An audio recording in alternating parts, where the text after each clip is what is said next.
সমস্ত প্রতিকূলতাকে জয় করে ধ্বনিত হয় এগিয়ে যাওয়ার বার্তা।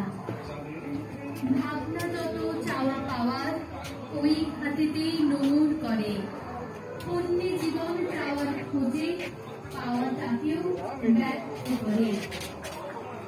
অদম্য উচ্ছল তরুণী এরপর এসে পৌঁছয় চাওয়া পাওয়ার দ্বন্দ্বময় যৌবন ঘাটে। প্রেয় ও শ্রেয় তফাৎ বুঝতে বুঝতে তরি এগিয়ে চলে সম্মুখ পানে।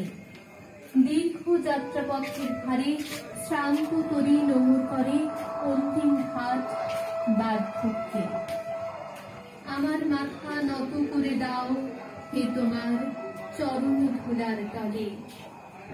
আর এই সমগ্র পথযাত্রার কান্ডারি যিনি অদৃশ্য থেকে এই জীবন তরি চালনা করেন, তিনি আমাদের মানুষ হবে।